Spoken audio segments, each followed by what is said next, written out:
స్వాగతం TDM 24 news కు. సమయకాలంలో ఇదే కాంగ్రెస్ పార్టీ సంపూర్ణమైనటువంటి మద్దతు తెలియజేస్తూ అనేక ఉద్యమాలలో పాల్గొన్నది. ఆనాడు వేలాది మంది లక్షలాది మందితో మీటింగ్లు పెడితే గౌరవనీయులైన ముఖ్యమంత్రి ఆనాడు ప్రతిపక్షంలో ఉన్నప్పుడు వాళ్ళు సభా వేదిక నుంచి మాట్లాడుతూ వాళ్ళు చెప్పిన విషయాలు ఏంటంటే, మేము మా ప్రభుత్వం వస్తే రేపు ఖచ్చితంగా ఆర్టీసీని ప్రభుత్వంలో విలీనం చేస్తాం, PRCలు ప్రకటిస్తాం, వర్క్ లోడ్ తగ్గిస్తాము, ఉద్యోగ భద్రత కల్పిస్తామని ఆనాడు మేనిఫెస్టో పెట్టారు. మరి ఇవాళ మేము కొత్తగా ఏం అడగట్లేదు, మీరు పెట్టిన అంశాలనే మీ ముందుకు తీసుకురావడం జరిగింది. మీరు వాటిని పరిష్కారం చేయకుండా కాలయాపన చేస్తూ మళ్ళీ ఉద్యమాన్ని ఉధృతానికి మీరే కారణం అవుతుంది కాబట్టి మేము కాదు. అందుకే ఈ యొక్క మీటింగ్ ద్వారా ఈ యొక్క వేదిక ద్వారా మీకు విజ్ఞప్తి చేస్తా ఉన్నాం. గౌరవనీయులైన ముఖ్యమంత్రి ఆర్టీసీ కార్మికుల యొక్క బాధలన్నీ తెలిసిన మహోన్నతమైన వ్యక్తి. ఇవాళ మీరు అంటున్నారు బడుగు బలహీన వర్గాలకు సంక్షేమ పథకాలు పెట్టి ఈ రాష్ట్ర అభివృద్ధికి ముందడుగు వేస్తూ ఉన్నారు. మేము బలుగు బలహీన వర్గాల నుంచే వచ్చినటువంటి ఈ ఆర్టీసీలో 100కి 95% ఉన్నాము. అందుకే ఇవ్వకుండా మీరు హక్కున చేర్చుకొని మేము పెట్టినటువంటి అంశాలను పరిశీలించి ఖచ్చితంగా 2021-2025 పే స్కేల్ని అమలు చేస్తూ ఆర్టీసీని ప్రభుత్వంలో విలీనం చేస్తూ ఏదైతే యజమాన్యం ఇచ్చినటువంటి సర్కులర్ ఉందో గత 35 సంవత్సరాల నుంచి పనిచేస్తూ ఇవాళ పెద్దగా అయిన తర్వాత పిల్లల పెళ్లి చేయాలంటే ఇవాళ ఎలక్ట్రికల్ బస్సులు మొత్తం డిపోలలో నింపుతూ అన్ని డిపోలలో డ్రైవర్లు మెయింటెనెన్స్ విభాగం వాళ్ళు ఎక్సేస్తున్నారని ఇతర రీజన్లో పోయి పనిచేయాలని చెప్పేసి ఏదైతే మీరు సర్కులర్ ఇచ్చారో దాన్ని ఉపసంహరించుకోవాలని చెప్పేసి విజ్ఞప్తి చేస్తున్నాం. అందుకే దయచేసి మేము కొంచెంగా కోరికలు కోరట్లేవు, చాలా అంశాలు ఉన్నాయి, ఉద్యోగ భద్రత కల్పించాల్సిన బాధ్యత ఉంది. సో ఈ అంశాలన్నింటినీ దృష్టిలో పెట్టుకొని మా సమస్యలు పరిష్కరించి ఈ సమస్య నివారణకు ఆర్టీసీ యజమానం ప్రభుత్వం కూనుకోవాలని ధైర్యంగా విజ్ఞప్తి చేస్తా ఉన్నాం. మేము రాష్ట్ర ప్రభుత్వానికి వ్యతిరేకం కాదు, ఈ ప్రభుత్వం ప్రవేశపెట్టిన ప్రతి పథకాన్ని అమలు చేయడంలో ఆర్టీసీ కార్మిక వర్గం ముందుందని చెప్పేసి తెలియజేస్తా ఉన్నాం. ఇలా మహాలక్ష్యం పథకాన్ని ప్రవేశపెట్టారు, మేము స్వాగతిస్తున్నాం. అందులో వచ్చినటువంటి సమస్యలు మేము దృష్టికి తీసుకొస్తున్నాం. ఎందుకంటే మహాలక్ష్యం ప్రవేశపెట్టినాక నెలకు 400 కోట్లు ఇస్తామన్నారు, అవి ఇన్ టైంలో రావట్లేదు అనేది సమాచారం. కాబట్టి ఆ 400 కోట్ల రూపాయలు నెలకు ఇచ్చినట్టయితే మా ఆర్టీసీ యొక్క అప్పుల పాలు కాకుండా ఉంటుంది. అందుకే ఒక పక్క మహాలక్ష్మిని సాగిస్తాం, అదేవిధంగా దానికి కావాల్సినటువంటి డబ్బులు ఇవ్వండి ఇస్తే ముందుకెళ్ళే అవకాశం ఉంటుంది. ఎందుకంటే ఇలా చూడండి, ఫ్లైట్లో పోతే ప్యాసింజర్ రెస్పాన్సిబిలిటీ, టికెట్ తీసుకోకపోతే, ట్రైన్లో పోతే ప్యాసింజర్ రెస్పాన్సిబిలిటీ అవుతుంది, టికెట్ తీసుకోకపోతే ఆర్టీసీ వరకు వచ్చే కాలకు ఉల్టా అయిపోతుంది. ఆర్టీసీలో ఎవరో ప్యాసింజరు బై మిస్టేక్లో టికెట్ తీసుకోకపోతే కండక్టర్ని ఫిక్స్ చేసి వాళ్ళకి ఛార్జ్ మేము వచ్చి ఉద్యోగం కోల్పోవాల్సిన పరిస్థితులు జరుగుతూ ఉన్నాయి. ఇది కరెక్టా అని అడుగుతా ఉన్నాం. అందుకే కండక్టర్లు కానీ ఆర్టీసీలు అందరికీ ఉద్యోగ భద్రత కల్పించవలసిన బాధ్యత ఈనాడు ప్రభుత్వం పైన ఉంది.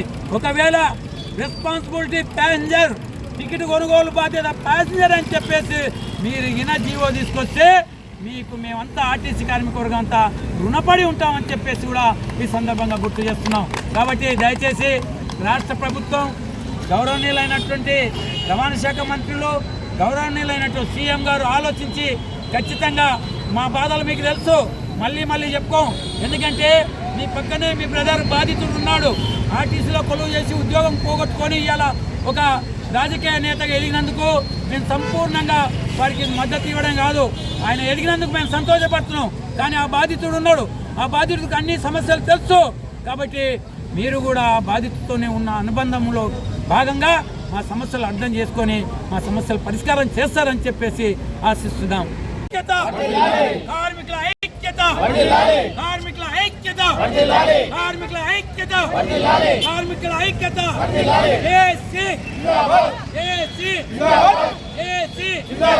మా సమస్యలు పరిష్కారం అయ్యే వరకు, మా సమస్యలు పరిష్కారం అయ్యే వరకు, మా సమస్యలు పరిష్కారం అయ్యే వరకు కార్మికుల ఐక్యత.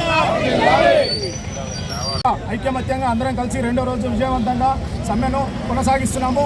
అందుకు మద్దతుగా మా బీసీ సంఘం రాష్ట్ర వ్యాప్త నాయకుడు నిరంజన్ సార్ గారు వచ్చి ఇప్పుడే సంఘీభావం చెప్పడం జరిగింది. ప్రభుత్వానికి మేము ఒకటే విజ్ఞప్తి చేస్తున్నాం, సార్ మేము కావాలని సమ్మెలోకి పోలేదు, ఏదైతే మీరు గత కేసీఆర్ ప్రభుత్వంలో మేము సమ్మె చేస్తున్నప్పుడు 55 రోజులు సమ్మె చేసినప్పుడు మాకు మద్దతుగా వచ్చి ట్యాంక్ బండ్ మీద మేము ఆర్టీసీ కార్మికులు పడుతున్న కోసను 35 మంది చనిపోయినప్పుడు మీరు మీ అండగా ఉన్నాము, మీ సమస్యలు మేము పరిష్కరించడానికి నేను ఉన్నాను, మా ప్రభుత్వం రాగానే ఆర్టీసీలో ప్రభుత్వం విలీనం చేస్తాము, మీకు రావాల్సిన PRC బకాయిలను అన్ని వెంబడే చెల్లిస్తామని మాట ఇచ్చారు సార్. మీరు మేనిఫెస్టోలో పెట్టారు, అదే అడుగుతున్నాము. సమయం అడిగారు, మొదటి సంవత్సరం, రెండో సంవత్సరం అయిపోయింది, మూడో సంవత్సరం కూడా కొనసాగుతుంది. మా ఆర్టీసీ చేసి మీకు 45 రోజులు సమ్మె ఎజెండా ఇచ్చినప్పటికీ కూడా 45 రోజులు జరిగిపోయినా కూడా మీరు ఎలాంటి స్పందన లేదు. ముఖ్యంగా మేము కోరేది ఏంటంటే కార్మికులంతా మేము కావాల్సిన బకాయిలు మాత్రమే అడుగుతున్నాము. ఆనాడు సకల జనుల సమ్మెలో మనం ప్రభుత్వంలో విలీనం చేయమన్నప్పుడు అక్కడ ఆంధ్రాలో ఆర్టీసీ ప్రభుత్వంలో విలీనం చేశారు. మరి ఇక్కడ ఎందుకు వచ్చింది ఈ సమస్య?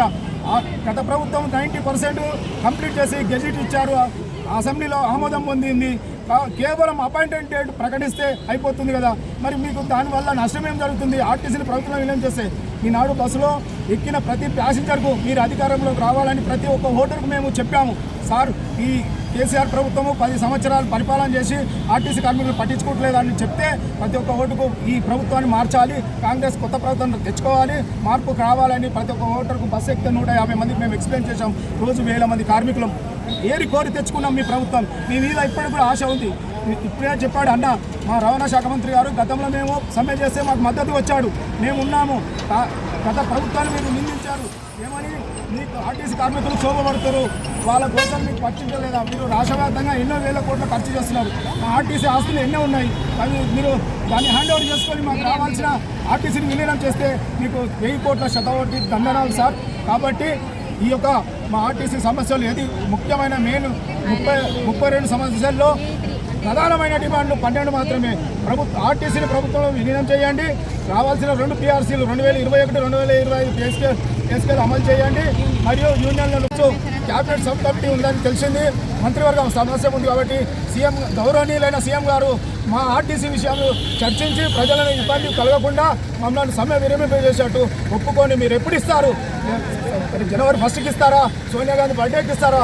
మీ మీద అపూర్వమైన నమ్మకం ఉంది సార్, ఖచ్చితంగా నెరవేరుస్తారని ఈ అవకాశం ఇచ్చినందుకు అక్కింపేట డిపో తరఫున కోపన్యూరుగా విజ్ఞప్తి చేస్తున్నాను. అక్కింపేట డిపో తరఫున నేను చైర్మన్, నా పేరు రాజేందర్. మరి మా 32 డిమాండ్లను మీ ముందు పెట్టడం జరిగింది. మా జేఏసీ కార్మికులను వెంబడే పిలిపించి మరి వాళ్ళు ఒకసారి చర్చకు పిలిచారు. మరి ఎటువంటిది ఏం చేయలేదు. మరి రెండోసారి కూడా చర్చకు నిన్న కూడా పిలిచినట్టు మాకు తెలిసింది. ఆల్రెడీ ఏ చర్చల్లో మరి 29 డిమాండ్లు మా పరిధిలో ఉన్నాయి, మరి మూడు మాత్రమే మా పరిధిలో లేవని చెప్తా ఉన్నారు. మరి గౌరవనీయులు ఇవాళ మరి పొన్నం ప్రభాకర్ గారు కానివ్వండి, మరి ముఖ్యమంత్రి గారు కానివ్వండి, మరి వెంటనే చర్య తీసుకొని మమ్మల్ని సమ్మె నుంచి విరమింప చేయాలి, ఆ సమస్యలు వెంటనే పరిష్కరించాలని చెప్పేసి కోరుకుంటున్నాం. మరి మేము తెలంగాణ రావడం కోసానికి కానీ తెలంగాణలో ఎంతో మీరు పెట్టినటువంటి స్కీమ్లను కానీ మేము ఎంతో తొందరగా 48 గంటల్లో ఈ ఫ్రీ స్కీమ్ని కూడా మేము అమలుపరిచినటువంటి మా తెలంగాణ ఆర్టీసీ. మరి కాబట్టి వెంటనే మీరు దీని మీద చొరవ తీసుకొని మరి మా సమస్యలన్నీ క్యాబినెట్ మీటింగ్లో మా సమస్యలని పరిష్కరిస్తారని చెప్పి కోరుకుంటూ ఈరోజు ఆర్టీసీ సమ్మె 2వ రోజు నిన్న మధ్యాహ్నం మొదలైంది. ఈరోజు 2వ రోజుకు చేరుకుంది ఆర్టీసీ సమ్మె. ఈ సమ్మెలో మహిళలందరం ఇక్కడ అక్కింపేట మహిళలమండి, ఇక్కడికి దాదాపు ఒక 40 మంది విచ్చేసాము. ప్రతిరోజు ఎర్లీ మార్నింగ్ 3 o'clock లేసి మేము ఇంట్లో అన్ని పనులు చేసుకొని 5 గంటలకే డ్యూటీలోకి వచ్చేవాళ్ళం. అదేవిధంగా ఈరోజు మా హక్కులు మేము కాపాడుకోవడం కోసం ప్రతి ఒక్క ఎంప్లాయీ ఇక్కడికి అక్కింపేట డిపోకి రావడం జరిగింది. జేఏసీ నాయకత్వానికి మద్దతుగా జేఏసీ నాయకత్వంతో మేము ఉంటూ మేము ఈ సమ్మెని కొనసాగిస్తూ ఉన్నాము. ప్రధానమైన మా ఎజెండాలు కొన్ని ఉన్నాయి. అవి మొట్టమొదటిగా మీరు మేనిఫెస్టోలో పెట్టిన అంశాలే అండి. ప్రభుత్వంలో ఆర్టీసీని విలీనం చేయాలి. ఈ అంశంతో మా ప్రధాన ఎజెండాతోటి మేము మొట్టమొదటి సమ్మెలోకి దిగినాము. ఇది మేము సమ్మె ఇప్పుడు దిగుతున్నామనేసి మీరు అనుకుంటున్నారు, కానీ మేము చాలా సందర్భాలలో మీకు మెమొరండాలు ఇచ్చాము, స్ట్రైక్ పోతున్నామన్నాము. అప్పుడు ఇండియా పాకిస్తాన్ యుద్ధమైన మధ్యలో విరమించుకోండి అన్న మీ పిలుపుతోటి మేము అప్పుడు సమ్మె విరమించుకున్నాం. కానీ నిన్నటి నుంచి సమ్మె కొనసాగిస్తూ ఉన్నాము. మహిళలు ఏది తలుసుకున్నా కూడా అది అవుతుందండి.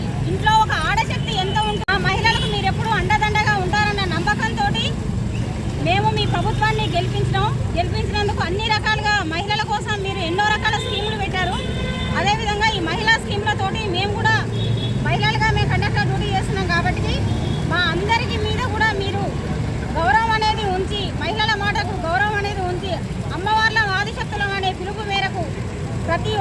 ఉద్దేశంతో మీ ముందుకు మిమ్మల్ని గెలిపించడానికి మేము 10 మంది విలేకరులతో ఒక ఆర్టీసీ ఎంప్లాయీ సమానం అన్నట్టు బస్సులో ఉన్న ప్రయాణికులందరికీ కేసీఆర్ ప్రభుత్వం కంటే ముందు రేవంత్ రెడ్డి ప్రభుత్వము మనకు మేలు చేస్తుంది, కాంగ్రెస్ ప్రభుత్వాన్ని తెచ్చుకుందాము, మనకు అన్ని సమస్యలు పరిష్కారం అవుతాయి, నియంత పాలన వద్దు అని కేసీఆర్ మీద విముఖతతోటి మిమ్మల్ని గెలిపించుకున్నాం. మీరు మాకు న్యాయం చేస్తారని కోరుకుంటున్నాం. మాకు ముఖ్యంగా ఆర్టీసీని ప్రభుత్వంలో విలీనం చేయాలి. 2021-25 పే స్కేల్ను వెంటనే అమలు చేయాలి. మాకు ఉద్యోగ భద్రత అనేది చాలా అవసరం. ఉద్యోగ భద్రత కల్పించాలి. మాకు రావాల్సిన ఇంకా చిన్న చిన్న డిమాండ్లతోటి మొత్తం 32 డిమాండ్లు పెట్టినామండి. ఆ 32 డిమాండ్లని సత్వరమే పరిష్కరించాలని కోరుకుంటున్నాం. సెలవు చేస్తున్నామండి. మేము మళ్ళీ రిపీట్ చేయవలసిన అవసరం లేదు. మాకు కావాల్సిన మీరు మేనిఫెస్టోలు పెట్టినే అడుగుతున్నాము. మేము కొత్తగా ఏం అడగట్లేదు. మీ స్ట్రైక్ వల్ల పబ్లిక్, మహిళా మనులు వాళ్ళు అందరూ పబ్లిక్ కూడా సఫర్ అవుతున్నారు, మేము కూడా సఫర్ అవుతున్నాము. దీనివల్ల ఉరిగేది గవర్నమెంట్కి రాదు, మాకు రాదు. మీరు దయ ఉంచి మా యందు ఏదో ఒకటి సత్వరమే పరిష్కరించగలరని మనస్ఫూర్తిగా ప్రార్థిస్తున్నాను. ప్లీజ్ సార్, మమ్మల్ని కొంచెం ఆదుకోవాలి. ఆడ మనుషులను కూడా కొంచెం మీరు దయదలిచి తొందరగా పరిష్కరిస్తారని ఆశిస్తున్నాను. Thank you sir.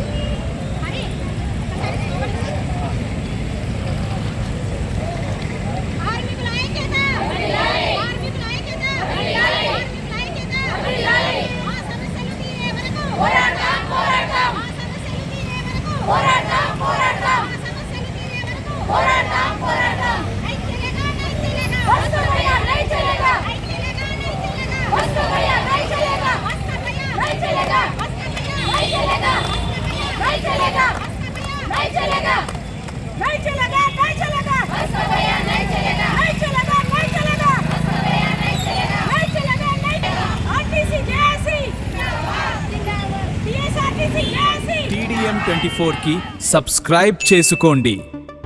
వార్తల కోసం